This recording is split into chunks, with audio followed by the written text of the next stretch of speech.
we're just going to interrupt Adam there because this Israeli press conference from the Prime Minister's office has begun. Let's have a listen in. It's my pleasant duty to introduce you to our new spokeswoman, Shosh Bedrosian. Shosh Bedrosian will be leading our daily live press briefings every day, Monday to Thursday, excluding the Jewish holidays and other holidays as well. And we'll also be holding live briefings during emergencies or when needs dictate. Shosh has a sizable and exemplary record as a journalist, and we are delighted to welcome her here to our team here at the Prime Minister's office. So without any further ado, it gives me great pleasure to introduce to you Shosh Bedrosian. Thank you. David, thank you so much. Of course, it's an honor to be here.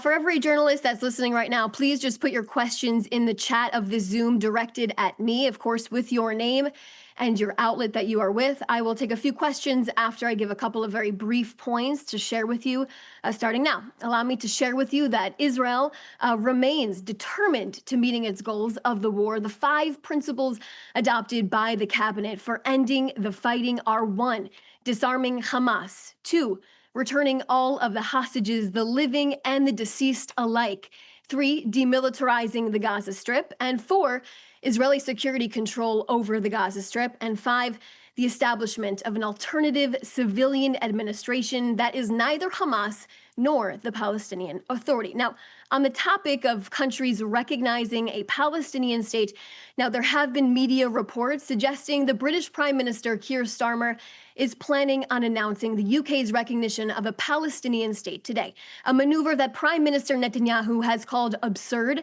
and simply a reward for terrorism.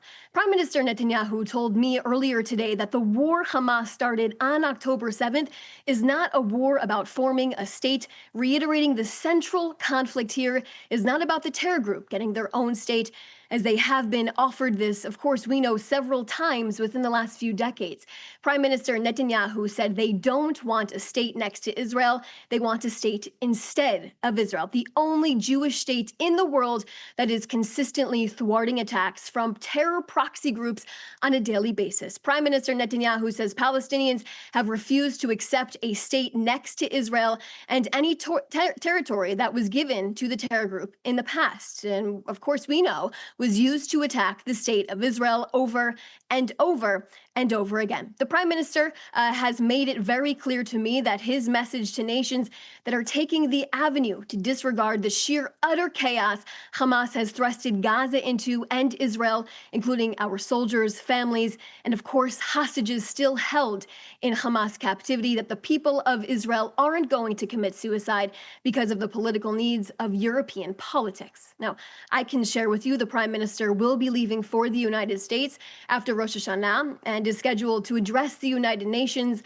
on Friday morning. Of course, the current timings we have at this point in time are 9 a.m. Eastern time, that's local time, and 4 p.m. here in Israel. We will, of course, let everybody know if there's any changes made to that schedule, as always. And the Prime Minister has also been invited by President Trump to meet at the White House on Monday as well. That's the end of our briefing today. Please put your questions inside of the chat right now. We will answer a few of them in a few moments.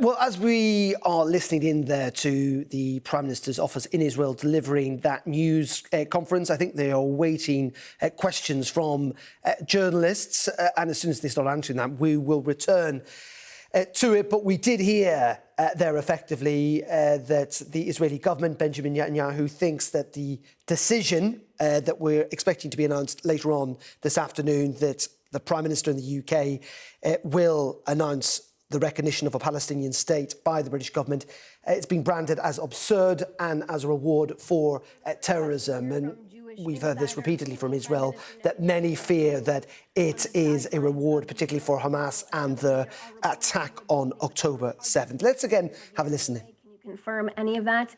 and any others. What I can tell you at this point in time is that Prime Minister Netanyahu is eager to get to New York and, of course, deliver this address to the United Nations General Assembly, of course, with robustly defending the state of Israel's position at the United Nations. We know he is an incredible communicator, able to deliver clear messages that we know he will, of course, be doing that day.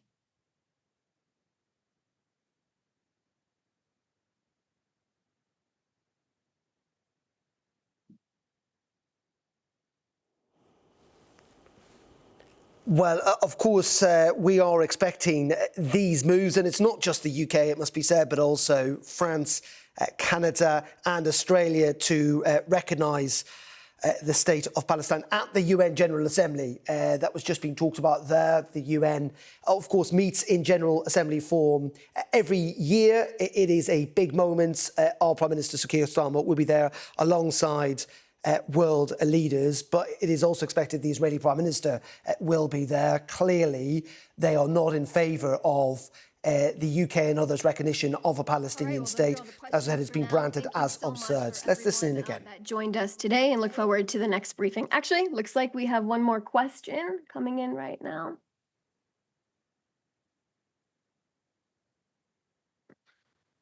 All right, looks like we're going to be ending this briefing. Thank you so much for everyone that joined us. And of course, we will be having more briefings in the very near future. Thanks again.